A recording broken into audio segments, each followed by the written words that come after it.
বন্দি বিনিময়ে দ্বিতীয় দিনে রাশিয়া ইউক্রেন মুক্তি দিল ৩০৭ জন করে সৈন্য। দ্বিতীয় দিনে আরও ৩০৭ জন করে সেনা সদস্যকে মুক্তি দিয়েছে রাশিয়া ও ইউক্রেন। সম্প্রতি তুরস্কের ইস্তাম্বুলে অনুষ্ঠিত শান্তি আলোচনার ধারাবাহিকতায় দুই দেশ সম্মত হয়েছিল ১,০০০ করে বন্দি বিনিময়ের বিষয়ে। সেই সমঝোতার অংশ হিসেবেই চলছে এই বহুমুখী বন্দি ছাড়ার প্রক্রিয়া। যুদ্ধের শুরু থেকে পর্যন্ত এটি হতে যাচ্ছে সবচেয়ে বড় বন্দি বিনিময়ের ঘটনা। যুক্তরাষ্ট্রের প্রেসিডেন্ট ডোনাল্ড ট্রাম্প একে ইতিবাচক অগ্রগতি হিসেবে দেখছেন এবং আশাবাদ জানিয়েছেন এই বিনিময় প্রক্রিয়া হয়তো দুই দেশের মধ্যে দীর্ঘদিন ধরে চলা যুদ্ধের শান্তিপূর্ণ সমাধানের দ্বার খুলে দিতে পারে। শনিবার আলাদা বিবৃতিতে রাশিয়ার প্রতিরক্ষা মন্ত্রণালয় ও ইউক্রেনের প্রেসিডেন্ট ভ্লাদিমির জেলেনস্কি দ্বিতীয় দফায় বন্দি মুক্তির ঘোষণা দেন। সামাজিক যোগাযোগ মাধ্যম টেলিগ্রামে এক পোস্টে জেলেনস্কি বলেন, আগামীকাল আরও বড় কিছু আশা করছি। আমাদের লক্ষ্য রাশিয়ার হাতে আটক থাকা প্রতিটি ইউক্রেনকে ঘরে ফেরানো। রয়টার্স টেলিভিশনের ফুটেজে দেখা যায় বাস থেকে নামছেন মুক্তিপ্রাপ্ত ইউক্রেনীয় সেনারা। তাদের অনেকে কাঁধে জাতীয় পতাকা জড়িয়ে আছেন। স্বজনেরা তাদের বরণ করে নিচ্ছেন উচ্ছ্বাস আর কান্নায়। দীর্ঘ ১৭ মাস বন্দি জীবন কাটানো সেনা সদস্য দিমিত্রো হাভলিলেস্কো বলেন, সত্যি বলতে আমি স্তম্ভিত। সময়টা ছিল ভয়ানক, কিন্তু শেষ সময় পর্যন্ত ঠিক আছে। অনেক নারী যাদের প্রিয়জন এখনও নিখোঁজ মুক্তিপ্রাপ্তদের কাছে ছবি দেখিয়ে খোঁজ নিচ্ছিলেন।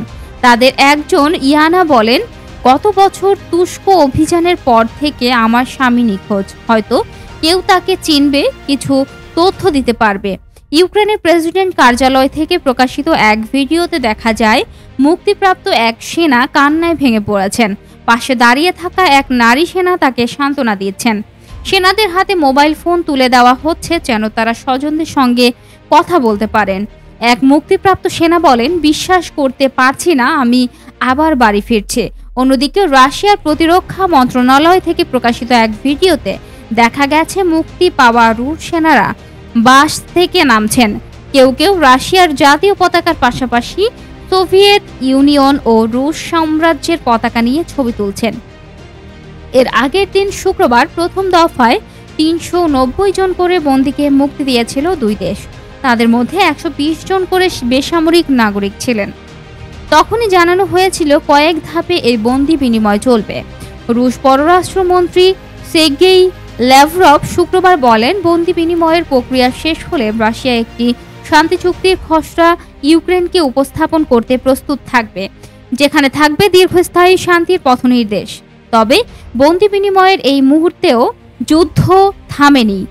শনিবার বন্দি মুক্তির কয়েক ঘন্টা আগে রাশিয়ার ড্রোন ও ব্যালিস্টিক ক্ষেপণাস্ত্র হামলায় কেঁপে ওঠে ইউক্রেনীয় রাজধানী কিয়েভ। এতে অন্তত ১৫ জন আহত হয়েছেন বলে জানিয়েছেন ইউক্রেনীয় কর্তৃপক্ষ।